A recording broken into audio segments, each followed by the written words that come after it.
வணக்கம். ஏப்ரல் 25ஆம் தேதி இன்னைக்கான 2வது பதிவு. பங்குச்சந்தையில் நடந்த சில விஷயங்களை விரைவாக பார்க்கலாம். முக்கியமான தகவல், நான் செபி ரெஜிஸ்டர்ட் அட்வைசர் கிடையாது. நம்ம சேனல்ல இருந்து எப்போதுமே ஸ்டாக் ரெக்கமெண்டேஷன்ஸ் கிடையாது. யூடியூப் சேனல் மட்டும் இல்லைங்க, மற்ற சோஷியல் மீடியா பிளாட்ஃபார்மான இன்ஸ்டாகிராம், வாட்ஸ்அப், டெலிகிராம்ல இருந்து கூட நாம ஸ்டாக் ரெக்கமெண்டேஷன்ஸ் வழங்குவதில்லை. மேலும் பணத்தை வாங்கிட்டு எந்த சேவையும் வழங்குவது இல்லை. பல போலியான குரூப் இயங்கிட்டு இருக்கு. தயவு செய்து ஜாகிரதையாக இருங்க. இந்த வீடியோவில் காட்டக்கூடிய அனைத்து கம்பெனிகளும் வெறும் இன்ஃபர்மேஷனல் பர்பஸ்க்காக மட்டுமே முதலீடு செய்யுங்கன்னு சொல்கிற வீடியோ கிடையாது. எந்த ஒரு முதலீட்லையும் ரிஸ்க் இருக்கும். ரிஸ்க் புரியாமல் இன்வெஸ்ட் செய்யாதீங்க. ரிஸ்க் புரியலன்னா தயவு செய்து இன்வெஸ்ட்மெண்ட்டை தவிர்த்துருங்க. நம்ம ருபி டிரைவர் சேனலை ஆதரிக்கிற அனைத்து நல்ல உள்ளங்களுக்கும் நன்றி. நம்ம மார்க்கெட் ஓப்பன் ஆகிறதுக்கு முன்னாடி உலக மார்க்கெட்ஸ் எப்படி இருந்ததுன்னு பார்க்கும்போது யூஎஸ் மார்க்கெட்ஸ் நேற்று ஃப்ளாட்டாகத்தான் க்ளோஸ் ஆகியிருந்தது. பெரும்பாலான யூரோப்பியன் மார்க்கெட்ஸ் ரெட்டில் க்ளோஸ் ஆகியிருந்தது. இன்னைக்கு நம்ம மார்க்கெட் ஓப்பன் ஆகிறதுக்கு முன்னாடி ஏஷியன் மார்க்கெட்ஸ் எப்படி இருந்ததுன்னு பார்க்கும்போது பெரும்பாலும் ரெட்டில் தான் ட்ரேட் ஆகிட்டு இருந்தது. குறிப்பாக கிஃப்ட் நிஃப்டி 0.25% குறைவாக ட்ரேட் ஆகிட்டு இருந்தது. நம்ம மார்க்கெட் ஓப்பன் ஆகிறதுக்கு முன்னாடி எடுத்த ஸ்க்ரீன்ஷாட். இந்த வீடியோ சேர் நேரத்தில் நிஃப்டி ஃப்ளாட்டாக ட்ரேட் ஆகிட்டு இருந்தது. சில இண்டிவிஜுவல் ஸ்டாக்ஸ் மற்றும் செய்திகள் விரைவாக பார்க்கலாம்.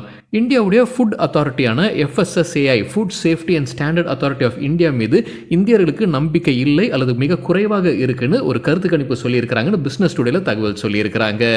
லோக்கல் சர்க்கிள்ஸ் என்ற அமைப்பு நடத்தின கருத்து கணிப்பில் 72% இந்தியர்கள் FSSAI மீது நம்பிக்கை இல்லைன்னு தெரிவிச்சிருக்கிறாங்க. அண்மையில் நம்ம ஒரு செய்தி பார்த்துருந்தோம். மசாலா கம்பெனிகளான MDH மற்றும் எவரெஸ்டுடைய ப்ராடக்ட்ஸை சிங்கப்பூர் மற்றும் ஹாங்காங் தடை செய்திருந்தாங்க. என்ன குற்றச்சாட்டு? எத்திலீன் ஆக்சைடு அதிகமாக இருக்குது, அந்த அளவுக்கு மீதி அதிகமாக இருக்குன்ற குற்றச்சாட்டின் அடிப்படையில் அவங்க தடை செய்யப்பட்டிருந்தாங்க. இப்போ அதற்கு பிறகு FSSAIயும் அதை விசாரணை செய்து வராங்க. இதற்கு பிறகுதான் இந்த சர்வேயை நடத்தியிருக்கிறாங்க லோக்கல் சர்க்கிள்ஸ். 72% இந்தியர்கள் FSSAI மீது நம்பிக்கை குறைவாக இருக்கு அல்லது இல்லை என்ற அப்டேட் கொடுத்திருக்காங்க. தகவல் நமக்கு கிடைத்தது பிசினஸ் டுடேல இருந்து. நெஸ்லே இந்தியா Q1 ரிசல்ட்டுக்கு முன்னாடி ஒரு ப்ரிவ்யூ மணி கண்ட்ரோலில் கொடுத்துருக்காங்க. என்ன எதிர்பார்க்கலாம் ரிசல்ட்டில்?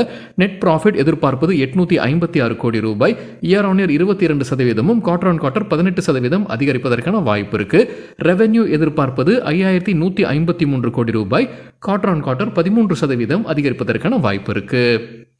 ஹிந்துஸ்தான் யூனிலீவர் குறித்து மணி கண்ட்ரோல்லேருந்து கிடைத்த ஒரு தகவல். அண்மையில் நம்ம ஒரு செய்தி பார்த்துருந்தாங்க. அரசு ஆர்டர் பாஸ் பண்ணியிருந்தாங்க. போன்வீட்டாவை ஹெல்த் ட்ரிங்க்ன்ற மாதிரி விளம்பரம் பண்ணக்கூடாதுன்ற ஆர்டர் பாஸ் பண்ணியிருந்தாங்க. போன்வீட்டா மட்டும் இல்லை, பல குளிர்பானங்களுக்கும் அவங்க சொல்லியிருந்தாங்க. அதை தொடர்ந்து இப்போது ஹிந்துஸ்தான் யூனிலீவர் ஹார்லிக்ஸில் ஹெல்த் அப்படின்ற அந்த லேபிளை அவங்க கைவிடுறாங்க. இப்போ ஹெல்த் ட்ரிங்க் அதை சொல்லலை, அவங்க புதிதாக ஒரு பேரை கொண்டு வந்திருக்கிறாங்க. ஃபங்க்ஷனல் நியூட்ரிஷனல் ட்ரிங்க் அப்படின்னா என்னன்றது தெரியல. இது முன்னவே இருந்ததா, இதற்காக புதிதாக கொண்டு வந்திருக்காங்களா அப்படின்றது எனக்கு தெரியல. ஆனால் அந்த பேரை மாற்றிருப்பதாக சொல்லியிருக்கிறாங்க ஹிந்துஸ்தான் யூனிலீவர். கோட்டக் மஹிந்திரா பேங்குக்கு RBI தடை விதித்திருந்தாங்க அப்படின்ற செய்தி காலையில் வீடியோவில் நம்ம செய்தி பார்த்துருந்தாங்க. புதிதாக கஸ்டமர்ஸை அவங்களுடைய ஆன்லைனோ மொபைல் பேங்கிங் வழியாக செய்யக்கூடாது, கிரெடிட் கார்ட்ஸை வழங்கக்கூடாது புதிதாக அப்படின்ற தடை விதிச்சிருந்தாங்க. அதற்கான ரியாக்ஷன், கோட்டக் மஹிந்திரா பேங்குடைய ஷேர் இன்னைக்கு 10% விழுந்திருக்கு, லோவர் சர்க்கியூட்டை எட்டியிருக்கு. சிட்டி நியூட்ரல் ரேட்டிங் கொடுத்துருக்காங்க கோட்டக் மஹிந்திரா பேங்குக்கு. எதிர்பார்க்குற டார்கெட் 2040. ஜெஃப்ரீஸ் ஹோல்ட் ரேட்டிங் கொடுத்துருக்காங்க. டார்கெட் விலையை குறைச்சிருக்காங்க. முன்ன சொல்லியிருந்தது 2050 ரூபாய், இப்போ 1970 ரூபாயாக குறைச்சிருக்கிறாங்க. MK குளோபல் ரேட்டிங்கை டவுன் கிரேட் பண்ணியிருக்கிறாங்க. ஆட்லேருந்து ரெடியூஸ் ஆக குறைச்சிருக்கிறாங்க. எதிர்பார்க்குற டார்கெட் 1750, முன்ன சொல்லியிருந்த டார்கெட் 1950 ரூபாய். கோட்டக் மஹிந்திரா பேங்க் தரப்பு அப்டேட் வெளியிட்டிருக்காங்க, ப்ரெஸ் ரிலீஸ் கொடுத்துருக்காங்க. என்ன சொல்லியிருக்காங்க? ஆமாம், RBI தடை விதிச்சிருக்காங்க, ஆனால் கம்பெனி தரப்பு நடவடிக்கை எடுக்கப்பட்டுள்ளதுன்னு சொல்லியிருக்காங்க. அவங்களுடைய ஐடி சிஸ்டமை வலுப்படுத்துவதற்கான நடவடிக்கை அனைத்தும் எடுக்கப்பட்டிருக்கு. RBI கிட்டேருந்து விரைவில் ஒப்புதல் பெறப்படும்னு சொல்லியிருக்காங்க. ஏற்கனவே இருக்கக்கூடிய கஸ்டமர்ஸுடைய சேவையில் எந்த பாதிப்பும் கிடையாதுன்னு உத்தரவாதம் கொடுத்துருக்காங்க. அதே போல் புதிதாக சேர்க்கக்கூடிய கஸ்டமர்ஸ் பிரான்ச்சஸ் வழியாக நடக்கும், பேங்குடைய பிரான்ச்சஸ் வழியாக நடக்கும். ஆன்லைன் மற்றும் மொபைல் வழியாக நடக்குது. RBI உத்தரவு கிடைத்ததற்கு பிறகு அது நடக்கும். ஆனால் பிரான்ச்சஸ் வழியாக புதிதாக கஸ்டமர்ஸ் சேர்க்கப்படும் அப்டேட் கொடுத்திருக்காங்க கோட்டக் மஹிந்திரா பேங்க். தீபக் நைட்ரைட் குறித்து மணி கண்ட்ரோல்லேருந்து கிடைத்த தகவல். 2022ஆம் ஆண்டு ஜூன் மாதத்தில் அவங்க தீ விபத்து ஏற்பட்டிருந்தது. அதற்கான இன்சூரன்ஸ் தொகை இப்போ கிடைச்சிருக்குன்னு சொல்லியிருக்காங்க. 127 கோடி ரூபாய் இன்சூரன்ஸ் கிளைம் வழியாக கிடைச்சிருக்குன்னு சொல்லியிருக்காங்க தீபக் நைட்ரைட். LTI மைண்ட்ரிக்கு பிரபுதாஸ் லீலாதர் பை ரெக்கமெண்டேஷன் கொடுத்துருக்காங்க. எதிர்பார்க்குற டார்கெட் 5200 5400, கொடுத்துருக்கிற கால அளவு அடுத்த 2 to 3 மாதங்கள். ஹாப்பியஸ்ட் மைண்ட்ஸ் ஐடி கம்பெனி தரப்பு அப்டேட் இருக்கு. அவங்க பியூர் சாஃப்ட்வேர் டெக்னாலஜிஸ்ன்ற ஐடி செக்டரை சார்ந்த ஒரு கம்பெனியை வாங்குறாங்க. 779 கோடி ரூபாய் இதற்காக செலவு செய்கிறாங்க happiest minds. IndusInd bank quarterly result வருவதற்கு முன்னாடி முன்னோட்டம் மின்ட் பத்திரிகையில் கொடுத்துருக்காங்க. என்ன எதிர்பார்க்கலாம் அவங்களுடைய ரிசல்ட்டில்? நெட் ப்ராஃபிட் எதிர்பார்ப்பது 2261 கோடி ரூபாய், இயர் ஆன் இயர் 11% அதிகரிப்பதற்கான வாய்ப்பு இருக்குது. Net interest income year on year 18% அதிகரிக்கும்னு சொல்லியிருக்காங்க. எண்ணிக்கை 5496 கோடி ரூபாய் எட்டுவதற்கான வாய்ப்பு இருக்குது. ஜூபிலண்ட் ஃபார்மோவா தரப்பு வந்து அப்டேட் இருக்குது. கனடா ஆலைக்கு United states food and administration ஆய்வு நடத்தியிருந்திருக்காங்க. ஏப்ரல் 23 அந்த ஆய்வு முடிவு வந்திருக்கு. அதற்கு பிறகு 5 அப்சர்வேஷன்ஸ் கொடுத்துருக்காங்க. விரைவில் சரி செய்யப்படும்னு சொல்லியிருக்கிறாங்க ஜூபிலண்ட் ஃபார்மோவா. பாரத் ஃபோர்ஜ் குறித்து மணி கண்ட்ரோல் கிடைத்த தகவல் இன்னைக்கு இன்ட்ராடேல நல்லா பர்ஃபார்ம் பண்ணியிருந்திருக்காங்க. 5% அதிகரிச்சிருக்கு. என்ன காரணம் சொல்லியிருக்காங்க மணி கண்ட்ரோலில்? பேங்க் ஆஃப் அமெரிக்கா செக்யூரிட்டிஸ் ரேட்டிங்கை டபுள் அப்கிரேட் பண்ணியிருக்காங்க. புது ரேட்டிங் இப்போ பை ரேட்டிங். எதிர்பார்க்குற டார்கெட் 1450, 18% அதிகரிக்கும்னு சொல்லியிருக்காங்க. இது நேற்று க்ளோசிங் ப்ரைஸ்லேருந்து ஒப்பிட்டு சொல்லியிருக்காங்க. 18% அதிகரிக்கும். டெக் மஹிந்திரா குவார்ட்டர்லி ரிசல்ட் வருவதற்கு முன்னாடி மணி கண்ட்ரோல் ஒரு முன்னோட்டம் கொடுத்துருக்காங்க. என்ன எதிர்பார்க்கலாம்? டெக் மஹிந்திராவுடைய ரிசல்ட்டில் ரெவென்யூ எதிர்பார்ப்பது 12,926 கோடி ரூபாய், குவார்டர் ஆன் குவார்ட்டர் 1% விழும்னு சொல்லியிருக்கிறாங்க. நெட் ப்ராஃபிட் 709 கோடி ரூபாய் எட்டுவதற்கான வாய்ப்பு, குவார்டர் ஆன் குவார்ட்டர் 39% அதிகரிக்கும்னு சொல்லியிருக்கிறாங்க மணி கண்ட்ரோல் செய்தியில்.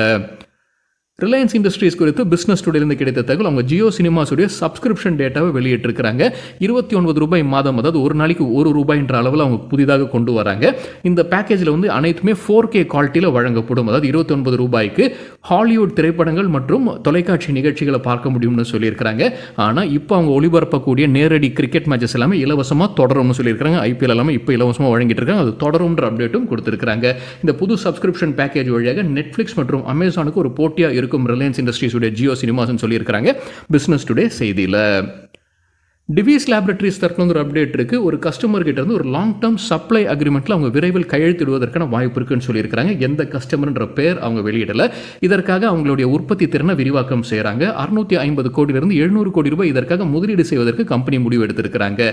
இது இந்த முதலீடுக்கு பிறகு இந்த ஆபரேஷன்ஸ் எப்போ புதிதாக துவங்கும்னா ஜனவரி 2027 துவங்கும்னு சொல்லியிருக்காங்க டிவிஸ் லேபரேட்டரிஸ். 5 பைசா கேபிட்டல் குவார்ட்டர்லி ரிசல்ட் அறிவிச்சிருக்காங்க. கன்சாலிடேட்டட் இன்கம் 113 கோடி ரூபாய், இயர் ஆன் இயர் 24% அதிகரிச்சிருக்கு. கன்சாலிடேட்டட் ப்ராஃபிட் ஆஃப்டர் டாக்ஸ் 6 கோடி ரூபாய், இயர் ஆன் இயர் 60% விழுந்திருக்கு. ஆனந்த்ராஜ் லிமிடெட் டிவிடெண்ட் அறிவிச்சிருக்காங்க. ஒரு ஷேருக்கு 73 பைசா. அதானி டோட்டல் கேஸ் தரப்பு வந்து அப்டேட் இருக்குது. அவங்க 1 கோடி ரூபாய் கட்டியிருக்கிறாங்க ரெகுலேட்டரி போர்டுக்கு.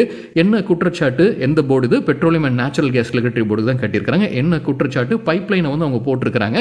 அதற்கான அனுமதி வந்து இந்த ரெகுலேட்டரி போர்டு கிட்ட இருந்து அவங்க பெறல.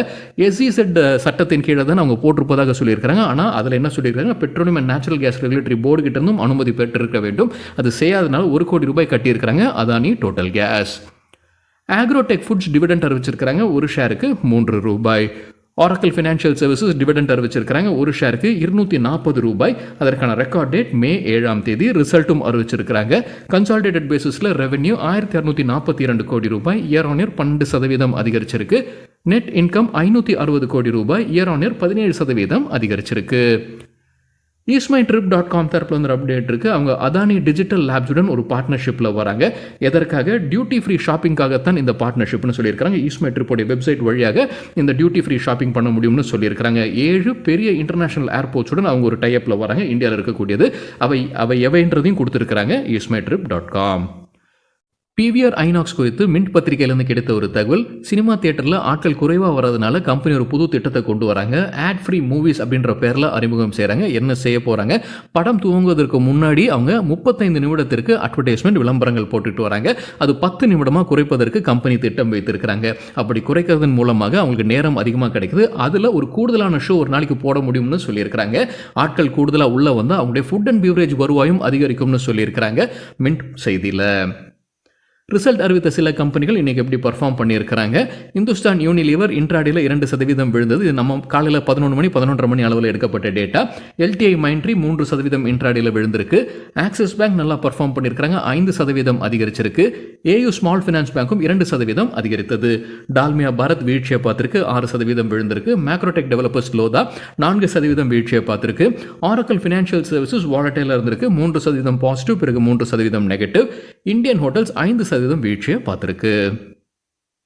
சரிங்க, இதுதான் சில விஷயங்கள் என்னுடைய பார்வைக்கு எட்டியது. நன்றி, வணக்கம்.